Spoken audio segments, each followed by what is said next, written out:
Pelaksana tugas Gubernur DKI Jakarta Basuki Cahayapurnama menekankan walaupun anggota Koalisi Merah Putih tidak hadir dalam paripurna, dirinya tetap menjadi Gubernur DKI Jakarta. Ahok juga mengaku senang paripurna istimewa dapat berlangsung meski selama ini ditentang oleh sejumlah fraksi dari KMP.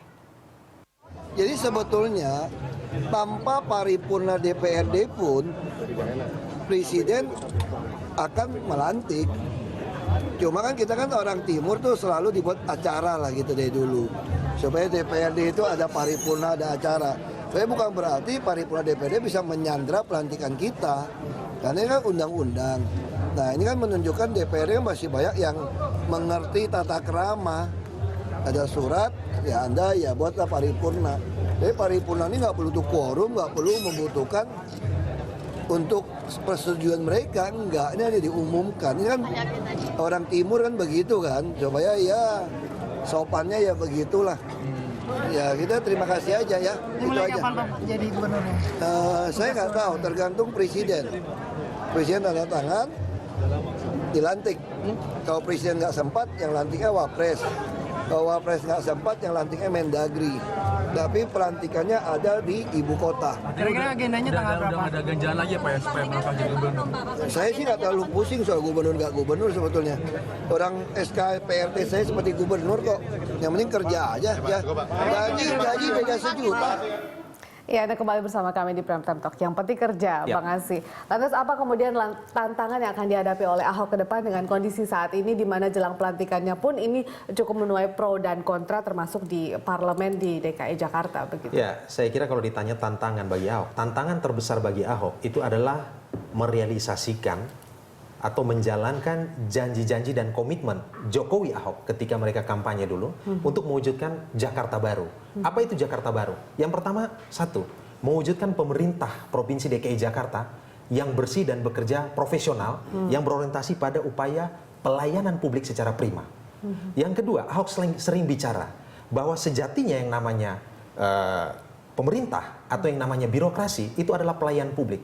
Pelayan, bukan tuan. Karena pelayan itu berarti dia harus memberikan pelayanan yang benar-benar prima, bagus dan berkualitas. Orientasinya apa?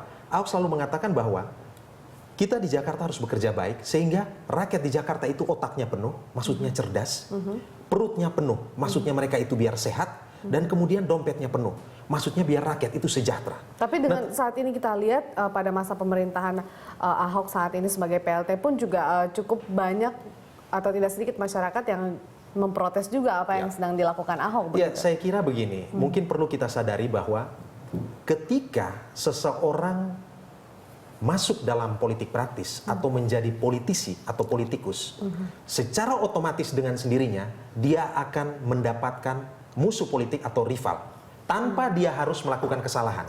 Ekstrimnya, orang yang bekerja baik dan benar sekalipun dalam politik, dia akan terus diganggu oleh rival-rival politiknya.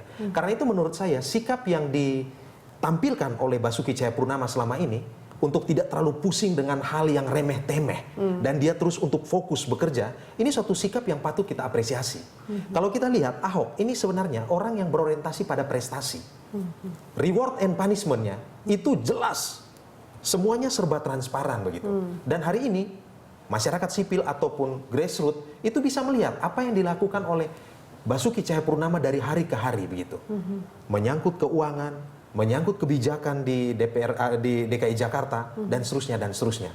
Lantas apa yang hari ini yang bisa mengganjal seorang Basuki Cahayapurnama sehingga kemudian DPR kemudian terus-menerus dari hari ke hari hanya mengganggu kinerja? Sejauh ini Anda melihat tidak ada ganjalan meskipun kondisi paripurna istimewa. Tidak ada yang terlalu mendasar ya. Bahwa kritik, bahwa masukan dari dari manapun juga itu sah saja dalam negara demokrasi. Kita tahu bahwa Ahok itu menyediakan sejumlah nomor teleponnya dan kita bisa langsung menghubunginya secara langsung, dan ketika ada pengaduan besok, lusa, paling lama seminggu itu bisa langsung diselesaikan begitu. Saya kira Bang Joni bisa juga memberikan kesaksian. Baik, Bang Joni, ini terkait dengan tadi sudah disinggung juga Bang Asi, ada beberapa prioritas yang kemudian harus dilaksanakan Ahok secepatnya begitu. Salah satunya itu merealisasikan komitmennya pada saat bersama Jokowi dulu begitu, dan itu ada cukup banyak. Bagaimana kemudian di DPRD nanti dengan ada perpecahan suara seperti ini? Karena pastikan juga ada beberapa hal program-program yang membutuhkan dukungan dari DPRD. Ya saya kira begini ya, era sekarang ini kan boleh dikatakan sudah menyatakan selamat tinggal daulat Tuanku, selamat datang daulat rakyat. Raja Ali meraja disembah, Raja Lali meraja disanggah. Artinya jika seorang pemimpin, gubernur memang betul-betul pro kepada rakyat dan seluruh kemampuannya didedikasikan bagi kepentingan masyarakat banyak, partai politik tidak akan bisa apa-apa.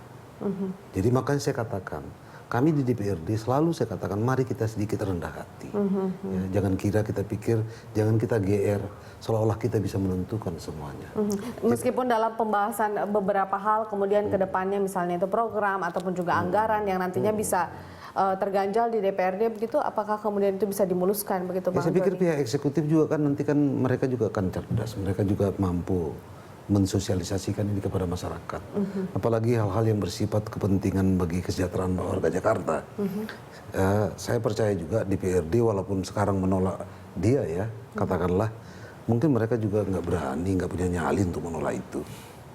Tapi mereka lakukan Bang. Nah, kan kita lihat aja nanti di APBD 2015. Ya, nanti kan ketika pembahasan itu kan kelihatan gitu loh. Anda sendiri melihatnya seperti apa? Apakah optimistis bahwa nanti pun kalau misalnya pembahasan anggaran dan lain-lain untuk program Ahok ke depan tetap akan mendapatkan dukungan dari DPR yang minimal 50% lebih gitu, Bang?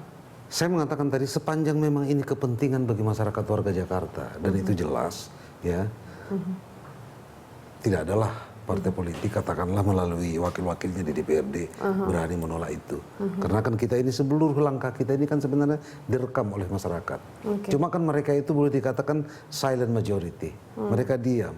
Makanya kadang-kadang itu kan seperti arus air di dalam lautan yang dalam.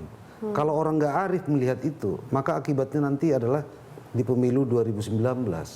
Kan itu sudah kita alami. Partai kami dulu pernah mengalami itu tahun 99, tiba-tiba anjlok. Kemudian ada lagi partai besar kemarin, ya, dari 32 langsung anjlok tinggal 10. Artinya apa? Kita semua tingkah laku kita ini direkam oleh warga Jakarta. Bahkan Ada seluruh warga masyarakat Indonesia. kemudian yang menjadi karena semua pengamat dan televisi, juga mengawasi, karena televisi ya? sekarang sudah masuk ke setiap rumah. Baik, baik. Dan yang kemudian dikhawatirkan adalah pemimpin terkadang atau selalu memiliki partai politik yang membackup mereka. Berbeda dengan Ahok. Kita akan bahas di segmen berikutnya. Pemirsa tetaplah bersama kami di Prime Time.